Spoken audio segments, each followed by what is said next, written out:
Bien-aimés en Christ,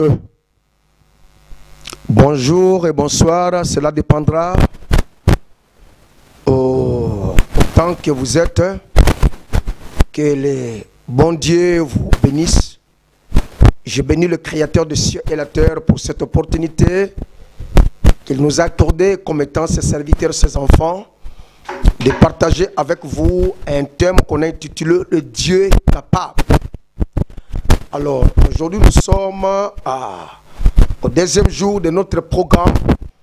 Nous sommes en train de parler sur un thème qu'on a intitulé « Le Dieu capable ». Je suis en train de bénir notre maman prophétesse Déborah et la patronne, notre fille chérie, Prisca, là où vous êtes, que la main du Seigneur vous protège, vous garde et vous surprend avec des surprises purement agréables. Soyez bénis. Alors, nous allons tourner nos regards dans nos Bibles ensemble avec votre humble serviteur, le pasteur Nico que je suis, dans 1 Chronique chapitre 4. Nous allons lire le verset 10. Alors, le verset 10 nous dit ceci: Jabez invoqua le Dieu d'Israël en disant, si tu me bénis et que tu entendes mes limites, si ta main est avec moi, et si tu me préserves du malheur, en sorte que je ne sois pas dans la souffrance. 3 points de suspension. Et Dieu accorda ce qu'il avait demandé. Tendre Père, nous te disons merci, bénis ce moment, bénis le cœur de tout et chacun de nous, glorifie ton nom, au nom de Jésus-Christ, Amen. Partagez le lien de la dite chaîne, la chaîne purement chrétienne, la chaîne Déborah News, une chaîne par excellence, une chaîne extraordinaire, là où tous les enfants de Dieu se retrouvent.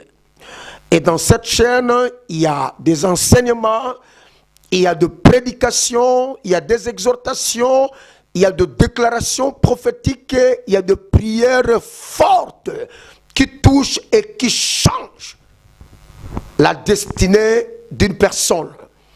Soyez bénis. Je vous aime. Alors, le thème est intitulé « Le Dieu capable ». Le Dieu de toute capacité. Donc, un être suprême qui est capable en tout et pour tout. C'est celui-là qui est notre Dieu. C'est celui-là qui est le créateur de tout ce que vous voyez et de ce que vous ne voyez pas. C'est celui-là qui est notre papa. Un papa costaud. Un papa qui répond favorablement à nos préoccupations. C'est un grand privilège d'être enfant de ce papa-là qui est costaud. Soyez bénis, bien-aimés. Alors, la Bible dit que Jabez, il a fait une prière. Il a dit quoi dans cette prière au verset 10? Jabez invoqua le nom dit de Dieu d'Israël en disant ceci: le nom de Dieu d'Israël. Israël, ce n'est pas d'abord une nation. Israël, c'est une personne qui a commencé par être Jacob. Jacob qui nous parle simplement un voleur, détourneur, cow-boy fatigué, un vaurien. En un mot. Voilà. Quand il fouillait son grand frère, Ésaü, vous connaissez tous l'histoire. Nous sommes tous le lecteur et lectrice de la Bible. Dieu nous a fait grâce au travers son esprit que tous ensemble nous puissions être éclairés par sa parole. Alors cette rencontre la nuit a fait changer le nom de Jacob en Israël. Israël, qui veut dire en hébreu peuple.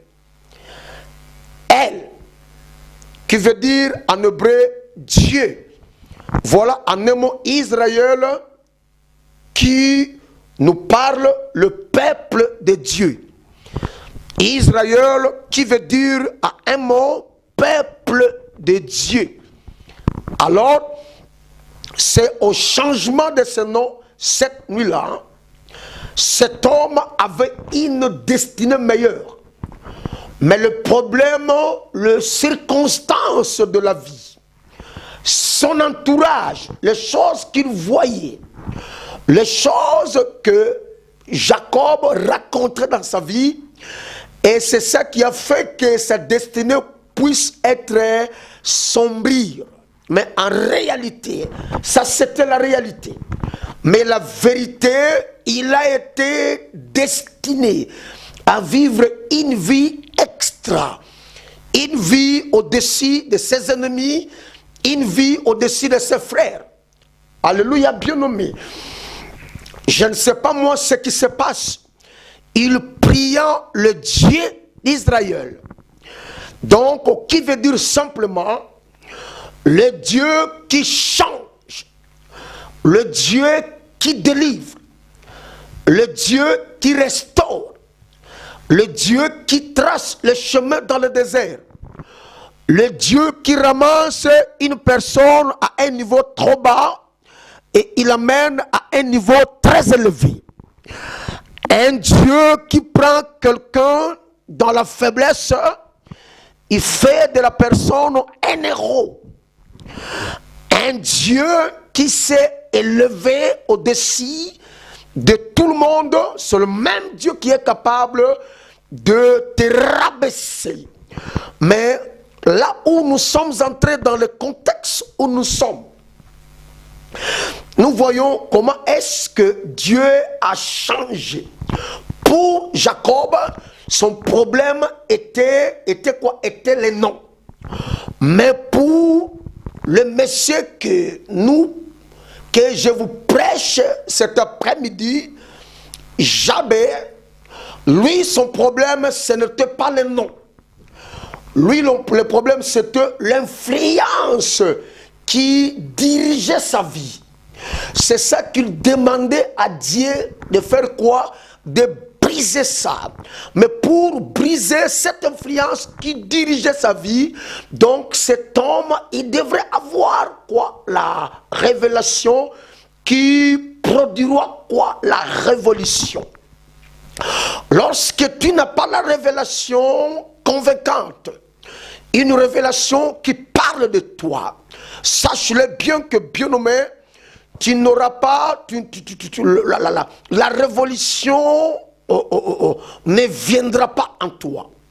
Pour que tu deviennes un homme ou une femme révolutionnaire, qu'il te faut la révélation qui te dira que regarde ce que Dieu a préparé pour toi, regarde la vie que tu mènes maintenant. Il y a des choses qui ne correspondent pas. Regarde la position que tu devrais être, mais tu n'arrives pas. Mais regarde là où tu es maintenant. Si tu comprends mieux ce que Dieu a préparé pour toi, sache-le bien que il y a quelque chose qui va renaître en toi. C'est ça que nous appelons la révolution. Quand il est allé consulter le livre des Juifs, il a vu l'histoire de son grand-parent quand il était Jacob. Il a lutté toute la nuit avec l'ange de l'Éternel. Vous connaissez très bien l'histoire, vous savez à la fin de sa lutte, c'est que l'ange là a fait dans sa vie. Il a dit à partir de maintenant, comme tu as lutté avec moi Dieu, on t'appellera plus Jacob et on t'appellera maintenant Israël, c'est-à-dire un peuple, le peuple de Dieu. À partir d'aujourd'hui, toi, tu m'appartiens. Tu es devenu quoi? Le propriétaire privé de Dieu. Mes yeux seront fixés sur toi. Pourquoi est-ce que les yeux de Dieu est fixé sur Jacob? Parce que il a vu la lutte que son grand-père a fait avec le Créateur des cieux la nuit. Il est allé lire dans le loi. Il a vu cette lutte-là. Il a dit que le même Dieu qui a changé Jacob en Israël, il est aussi capable aujourd'hui. Il a dit, car à moi, il y a un changement, ni l'ombre de variation. Ne désespère pas, bien-aimé. L'espérance que tu as peut changer tout ton être. L'heure est arrivée où ton espérance, l'espérance ne trompe pas, bien-aimé. Garde ton espérance. Ce qui fera de toi de devenir quelqu'un de très important, c'est l'espoir que tu as. Ne perds pas ton espoir. Peu importe le milieu où tu te retrouves aujourd'hui, peu importe le quartier, peu importe l'avenir, peu importe la commune. Toi, ton problème, ce n'est pas toutes ces choses-là. Toi, ton problème, que tu dois savoir que tu as été prédestiné par Dieu. Et parmi les 5 prières que Jabez a fait dans le 10e verset, nous allons exploiter la première. Il a dit ceci: si tu me bénis. Donc, il a remarqué que pendant tout ce temps, il souffrait. Pendant tout ce temps, les choses ne marchaient pas dans sa vie. Donc, il manquait quoi? Il manquait la présence de Dieu. Vous savez, la plus grande richesse dans la vie d'un homme, ce ne sont pas des immeubles, ni des voitures, ni des bateaux, ni des avions. La plus grande bénédiction, c'est lorsque le Seigneur est avec toi. Lorsque vous êtes dans sa présence de Dieu.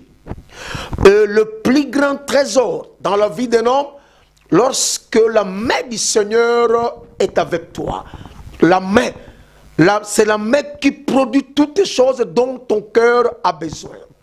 Cet homme, il a compris que ma souffrance, mes malheurs, ma douleur, c'est parce que j'étais loin de ce Dieu-là.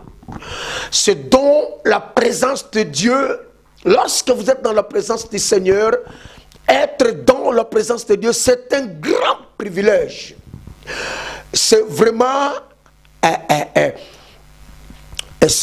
une richesse que le monde n'arrive pas à comprendre.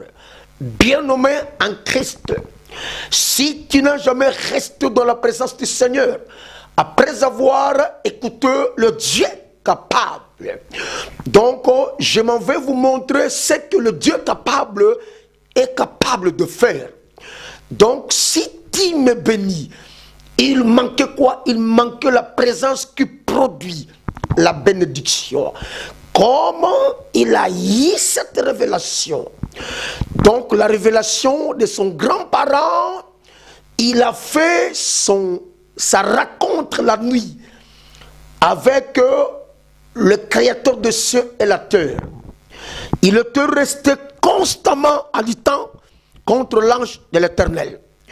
Donc il a mangé, il a rassasié de sa présence. Et c'est cette présence-là qui a fait changer le nom de Jacob en Israël. Il a dit, si tu me bénis, permets-moi de venir dans ta présence. Je sais que ta présence me fera du bien. D'être dans ta présence, c'est du bonheur. D'être dans la présence de Dieu, c'est l'excellence. D'être dans la présence de Dieu, c'est la différence. D'être dans la présence de Dieu, c'est la démarcation.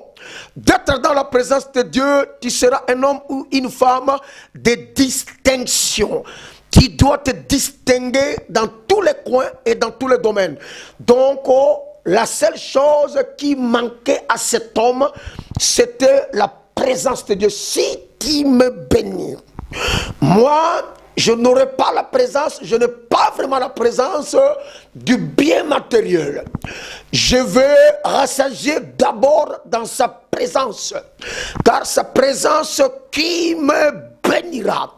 Ma bénédiction viendra lorsque je suis en contact avec toi. Ma bénédiction sera là lorsque je suis en communion, une communion parfaite avec toi. C'est alors je pourrai parler de la bénédiction si tu me bénis. Ça, c'est la première prière que j'avais à formuler parmi les 5 prières qui se trouvent dans le 10e verset. Je suis fortement convaincu, bien-aimé, le Seigneur, il nous appelle. Le Seigneur, il t'appelle de venir dans sa présence. La Bible dit, ne savez-vous pas que dans la présence de Dieu, il n'y a que de l'abondance de joie. Quand tu viens dans sa présence, tu lui parles, il y aura un moment tu dois te taire. Mais pour apprêter tes oreilles à celui qui répond favorablement pour te répondre. Et sa réponse, c'est une réponse qui te donnera du joie. Le Seigneur, il t'attend. Bien-aimé en Christ, la souffrance que tu endures, oh my God, la douleur que tu endures, lorsque tu vois les choses ne marchent pas, parce que tu es allé loin de sa présence. Car dans sa présence, tu auras toutes choses dont ton cœur désire avoir. Si vous voulez avoir tout ce dont ton cœur désire, bien-aimé en Christ, venez dans la présence du Seigneur. La présence du Seigneur te fera de toi un homme une femme extraordinaire. La présence du Seigneur te donnera la victoire en face de tes ennemis. Bien-aimé, tu souffres parce que tu es hors ce Dieu-là. Il t'appelle, si tu écoutes sa voix au travers la bouche de son serviteur. Venez dans sa présence. Papa, venez dans la présence de Dieu. Maman, venez dans la présence de Dieu. Nos éminents pasteurs, venez dans la présence de Dieu. Les éminents apôtres, venez dans la présence de Dieu. Les éminents prophètes, venez dans la présence de Dieu. Les éminents évangélistes, venez dans la présence de Dieu. Les éminents docteurs, je vous lance le défi, venez dans sa présence. La présence de Dieu procure une très grande bénédiction que tu jouiras, et cette bénédiction-là sera transmise aux enfants de tes enfants. Regarde ce que la présence de Dieu peut faire dans la vie de l'homme. La présence de Dieu, lorsque la présence est constamment, Dieu ne descend pas comme ça. Lorsque Dieu descend, il descend avec sa gloire. Alléluia. L'ère de la gloire, l'ère de vivre, de toucher, de palper à la gloire est arrivée. Mais le Seigneur te demande que viens dans sa présence. Les choses ne marchent pas, bien-aimé. Bien-aimé, bien-aimé, faites un effort d'enlever le galon qui est sur ton épaule. Si tu continues à regarder les galons là, tu risques à quitter ce monde inaperçu. Il y a une grande porte que Jéhovah a ouverte pour toi et pour moi. Il t'appelle, il m'appelle, il lance l'invitation à tout le monde. Je suis là si vous voulez aller plus loin, si vous voulez exceller dans la vie, si vous voulez devenir un homme important, bien que tu aies été créé à mon image, ma présence est là. Venez rester, venez vivre constamment ma prière. Cet homme, jamais, il avait besoin de la présence de Dieu capable. Voilà la raison pour laquelle je intitule le thème de mon séminaire, le Dieu capable. Regarde, sa présence était capable de faire quoi? De changer sa situation. Et sa présence était capable de faire quoi? De tourner sa destinée. Sa présence changera ta situation. Ta présence tournera millions de fois ta destinée. Vous avez une destinée meilleure. Venez dans la présence pour accomplir ta destinée. Vous voulez quitter ce monde inaperçu, aller loin de sa présence. Vous voulez laisser des traces, venez, restez constamment. Si tu me bénis, c'est rien que ta présence qui me bénira.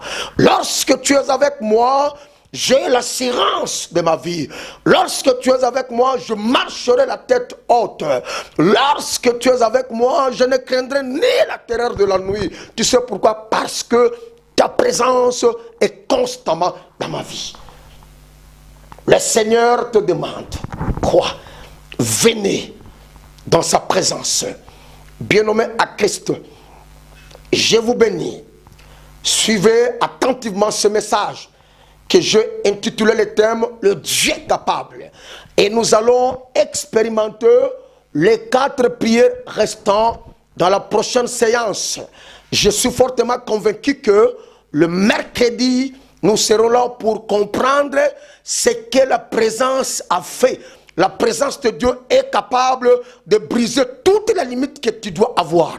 La présence de Dieu est capable d'élargir tes limites.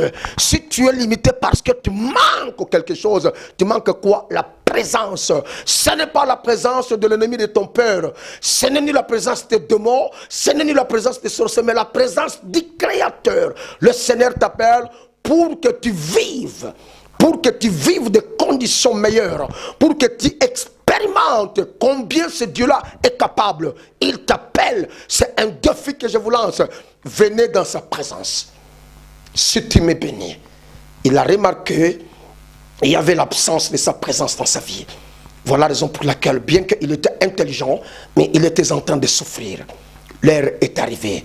Tu ne souffriras pas parce que le Seigneur t'a éclairé au travers la bouche de son serviteur. Soyez bénis au nom de Jésus-Christ. Amen.